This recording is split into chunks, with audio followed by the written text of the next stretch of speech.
Gloire à Dieu. Notre Père Céleste, c'est encore une très grande grâce que tu nous accordes de pouvoir écouter ton conseil en ce jour. Merci pour ta parole qui nous relève, qui nous vivifie, qui nous fait beaucoup de bien. Merci d'éloigner toute confusion et distraction et que toute la gloire soit rendue à toi seul au nom de Jésus-Christ. Amen. Bien-aimés, soyons tous abondamment bénis au nom puissant de Jésus-Christ. Aujourd'hui, nous prenons la parole dans Jean. C'est un chapitre que nous allons parcourir afin de ne pas trop allonger le message dans le temps. Nous ne lirons que certains versets utiles à notre méditation de ce jour. Jean chapitre 11, du verset 1 au verset 7. Je suis dans l'édition de Louis II. Il y avait un homme malade, Lazare de Béthanie, village de Marie et de Marthe sa sœur. C'était cette Marie qui oignit le parfum le Seigneur et qui lui essuya les pieds avec ses cheveux, et c'était son frère Lazare qui était malade. Les sœurs envoyèrent dire à Jésus, « Seigneur, voici celui que tu aimes est malade. » Après avoir entendu cela, Jésus dit, « Cette maladie n'est point à la mort, mais elle est pour la gloire de Dieu, afin que le Fils de Dieu soit glorifié par elle. » Or, Jésus aimait Marthe et sa sœur et Lazare. Lors donc qu'il eut appris que Lazare était malade, il resta 2 jours encore dans le lieu où il était. Et il dit ensuite aux disciples, « Retournons en Judée. » Nous lirons du verset 20 au verset 27. Lorsque Marthe apprit que Jésus arrivait, elle alla au-devant de lui, tandis que Marie se tenait assise à la maison. Marthe dit à Jésus, « Seigneur, si tu eusses été ici, mon frère ne serait pas mort. Mais maintenant même, je sais que tout ce que tu demanderas à Dieu, Dieu te l'accordera. » Jésus lui dit, « Ton frère ressuscitera. » « Je sais, » lui répondit Marthe, « qu'il ressuscitera à la résurrection au dernier jour. » Jésus lui dit, « Je suis la résurrection et la vie. Celui qui croit en moi vivra quand même il serait mort.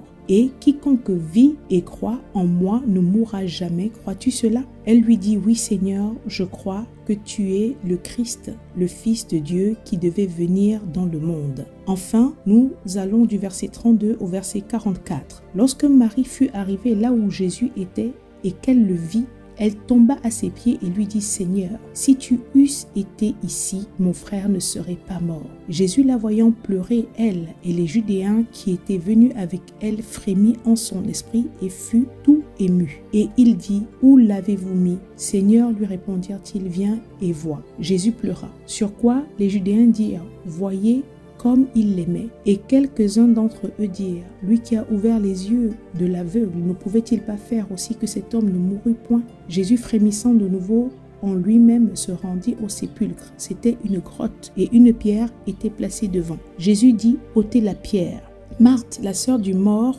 lui dit, « Seigneur, il sent déjà, il y a 4 jours qu'il est là. » Jésus lui dit, « Ne t'ai-je pas dit que si tu crois, tu verras la gloire de Dieu? » Ils ôtèrent donc la pierre. Et Jésus leva les yeux en haut et dit, « Père, je te rends grâce de ce que tu m'as exaucé. Pour moi, je savais que tu m'exauces toujours, mais j'ai parlé à cause de la foule qui m'entoure, afin qu'ils croient que c'est toi qui m'as envoyé. » Ayant dit cela, il cria d'une voix forte, « Lazare, sors !» Et le mort sortit, les pieds et les mains liés de bandes et le visage enveloppé d'un linge. Jésus leur dit, « Déliez-le et laissez-le aller. » Que toute la gloire, l'honneur, la majesté soit rendue à Dieu seul au nom de Jésus-Christ. La résurrection de Lazare. La résurrection de Lazare est une histoire fameuse, connue par certains qui m'écoutent aujourd'hui. Et pour ma part, ça fait partie des puissants fonds, dans le sens que ce sont des passages sur lesquels on peut enseigner encore et encore, mais qui regorgent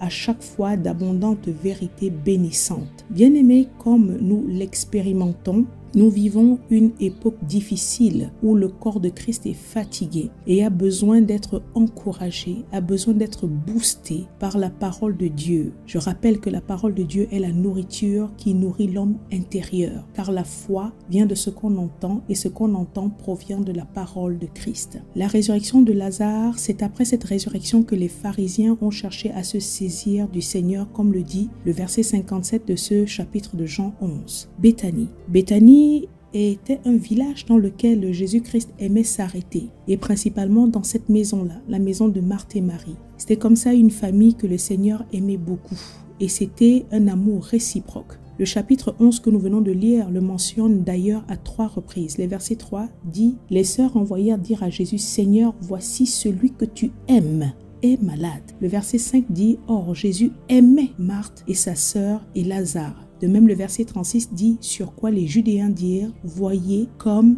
il l'aimait. » Donc, l'amour que le Christ éprouvait pour Marie, Marthe et Lazare était un amour réciproque. Cependant, une fois de plus, fort de ce passage, comme nous le constatons, le fait d'aimer le Seigneur n'empêche pas les coups durs dans la vie bien-aimée, bien au contraire. Voilà que Lazare était quand même tombé malade.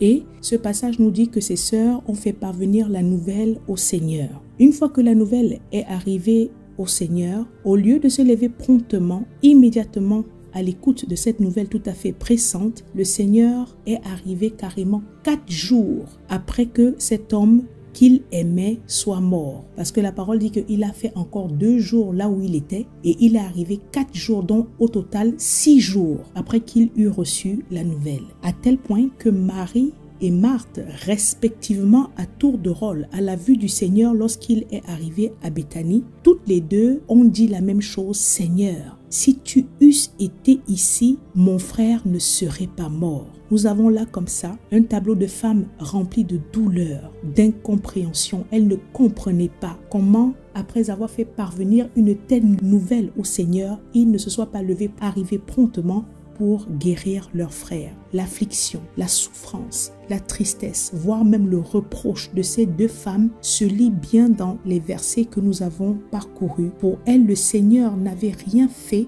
du vivant de leur frère et maintenant, il arrivait bien trop tard. Et comme Jésus-Christ se tenait devant le sépulcre demandant d'ôter la pierre, nous avons même lu que Marthe, la sœur de Lazare, lui a dit « Seigneur, il sent déjà, il y a 4 jours qu'il est là. » Donc pratiquement pour les 2 sœurs Marthe et Marie, le Seigneur était arrivé en retard, était arrivé trop tard. On l'avait appelé quand Lazare vivait encore. On lui avait dit que Lazare ne se sentait pas bien. On lui a fait parvenir cette nouvelle quand humainement il était encore possible de faire quelque chose. Et maintenant que Lazare a fini par mourir, qu'on l'a même enterré, 4 jours sont déjà passés, ça ne sert plus à rien, tout est terminé, Lazare est déjà en décomposition. Seigneur, si tu avais été là, mon frère ne serait pas mort. Seigneur, il sent déjà, car ça fait 4 jours qu'il est mort. Il est déjà en état de décomposition. Ça, c'est la phrase qu'a sorti Marthe à l'ordre du Seigneur Jésus-Christ d'ôter la pierre. Il y a eu une opposition. Le verset 39, relisons-le, dit « Seigneur, il sent déjà, il y a 4 jours qu'il est là. » Combien de fois, bien-aimés, nous croyons, nous enfants de Dieu, aimant Dieu, le servant, comme ces 2 femmes, Marthe et Marie, avons-nous désespéré dans la douleur d'une épreuve ou d'une attente jugée trop longue? Avons-nous le cœur rempli de douleur, de larmes, reproché au Seigneur de n'avoir pas agi dans déterminées situations? Bien-aimé, l'attente d'exaucement est, comme nous l'avions dit dans l'édition précédente, parfois longue et peut produire anxiété, douleur, peur, colère, découragement. Une attente jugée trop longue peut produire incompréhension de pourquoi Dieu ne répond-il pas, peut produire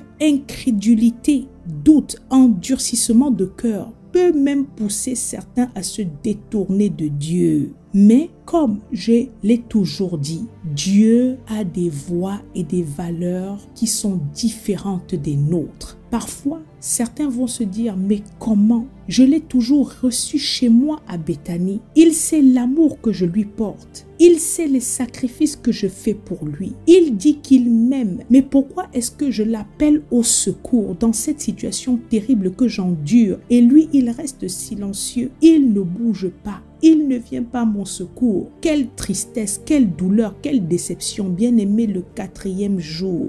Le 4e jour, voilà que Jésus-Christ débarque. Or, pour les sœurs de Lazare, c'est un retard tragique, impardonnable, car pour elles, le Seigneur arrive trop tard. Bien-aimés, souvenons-nous que nous sommes et nous restons des créatures, et Dieu est le Créateur. Nous, en tant qu'êtres humains, sommes limités. Dieu, non.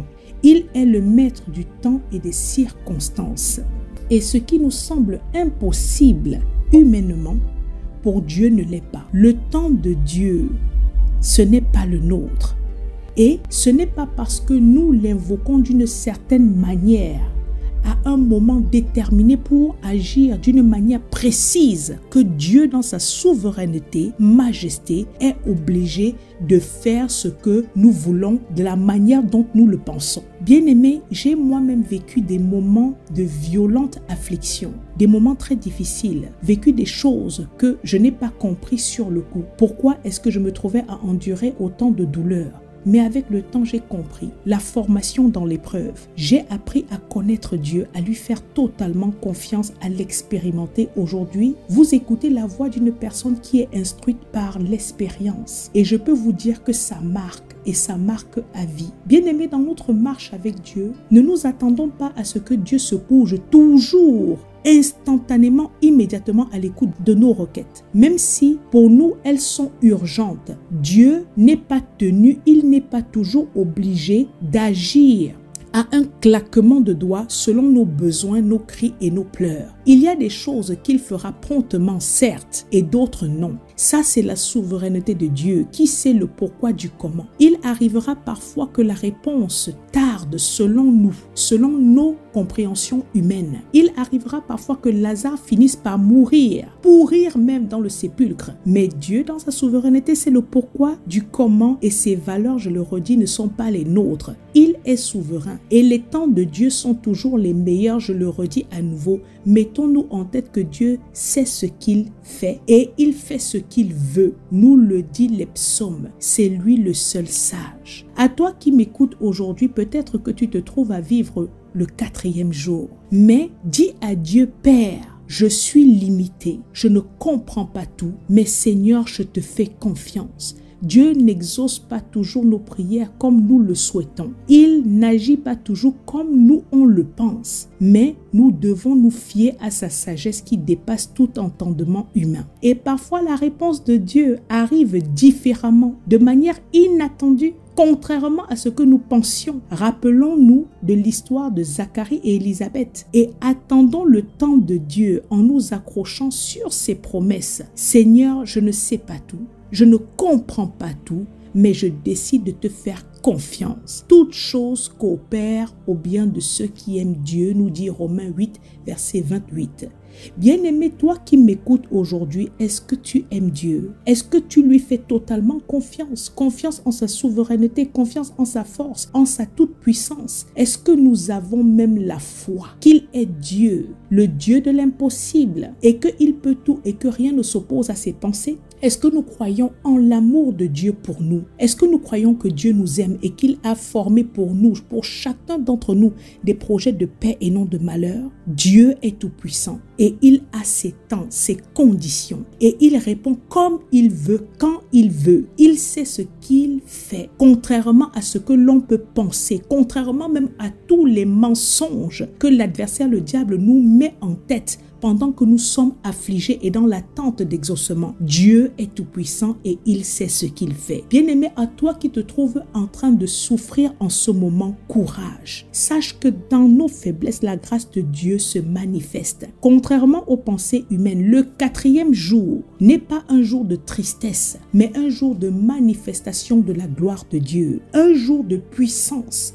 de faveur, de joie, de vie, de résurrection. Si tu le crois aujourd'hui, bien-aimé, dans tes prières, déclare: Seigneur, je sais que tu es au courant de l'épreuve que je suis en train de traverser. Je sais que tu n'es pas insensible à mes cris, mais je me lève au nom puissant de Jésus-Christ et je déclare de tout mon cœur que je crois en toi. Et je crois que tu fais toutes choses bonnes en ton temps et que ton temps est le meilleur. Quand selon nous, Dieu tarde à nous répondre, le 4e jour, j'insiste, est le jour où Dieu veut faire éclater toute sa gloire. Pensons à l'enfant Jean-Baptiste qu'il a donné à Zacharie et Élisabeth après de longues années dans la stérilité. Relisons à nouveau. Les sœurs envoyèrent dire à Jésus: Seigneur, voici celui que tu aimes est malade. Verset 4. Après avoir entendu cela, Jésus dit: cette maladie n'est point à la mort, mais elle est pour la gloire de Dieu, afin que le Fils de Dieu soit glorifié par elle. Bien-aimés, il y a des épreuves qui surviennent dans la vie, parfois qui sont pour la gloire de Dieu, afin que au travers d'elles, Dieu se glorifie puissamment. Parce que la gloire doit toujours revenir à Dieu pour sa bonté et sa fidélité. Nous devons donc, le sachant, faire attention aux murmures. Père, dans ce que j'attends, dans ce pourquoi je suis devant toi tous les jours. Bien-aimé, accomplis toutes choses pour que seul ton nom soit élevé, glorifié et non pour que je m'enorgueillisse. Lazare, dans ce chapitre de Jean 11, n'était pas la star, mais c'est le Christ. Dieu est souverain et tu as l'impression parfois qu'il tarde dans l'accomplissement, mais il sait pourquoi tu te trouves encore à être dans cette situation. Il y a quelque chose en particulier dans cette attente que tu es en train d'endurer que Dieu cherche à t'enseigner. Il cherche à attirer ton attention sur un détail ou plusieurs détails qui te seront importants pour la suite. Marthe et Marie ont beaucoup appris de ce 4e jour. Elles ont appris quelque chose de précis et leur foi a été renforcée. Leur amour a davantage été approfondi car elles ont vu la gloire de Dieu. Et voilà pourquoi Marie, dans le chapitre successif, a répandu le parfum de grande valeur sur les pieds du Seigneur. Jésus-Christ lui avait dit dans le chapitre 11 que nous venons de lire, « Ne t'ai-je pas dit que si tu crois, tu verras la gloire de Dieu ?» Après avoir vu la gloire de Dieu, elle a pu verser un parfum onéreux sur les pieds du Seigneur. En tant que croyants, nous ne sommes pas appelés à chercher à tout comprendre tout le temps, mais nous sommes appelés à croire. Croire simplement en Dieu, en attendant le 4e jour de manière sereine, se fiant à l'amour de Dieu. Rien dans la vie d'un croyant n'arrive au hasard. Dieu sait toutes choses et il sait pourquoi nous nous trouvons à endurer certaines choses, des attentes jugées humainement trop longues. Mais Dieu n'a pas changé, il n'a pas dit son dernier mot et il reste assis sur son trône. Il n'est pas sourd à nos cris, il n'est pas insensible à nos peines, à nos larmes. Il est là. Bien-aimés, faisons-lui confiance. Personne ne peut nous aimer comme Dieu nous aime, au point d'avoir donné son Fils unique pour qu'il meure pour nous sauver. Et nous pensons que si Dieu a pu donner le Christ pour qu'il se livre en sacrifice pour nous, est-ce que nous pensons que Dieu ne peut pas nous bénir, nous guérir, nous exaucer? Bien-aimé, au travers de cette édition, je viens tout simplement te dire, fie-toi à Dieu, fais-lui confiance, car il a un plan précis pour ta vie. Ta force, l'énergie, le courage d'avancer, le chemin, le goût de vivre, tu ne le trouveras que en Dieu seul, que en Dieu seul. Bien-aimé, reste en silence devant Dieu, bannis les murmures, fie-toi de Dieu, de sa toute puissance, de sa souveraineté, de son amour, et tu verras sa gloire se manifester dans ta vie. Que Dieu vous bénisse abondamment au nom de Jésus-Christ. Amen.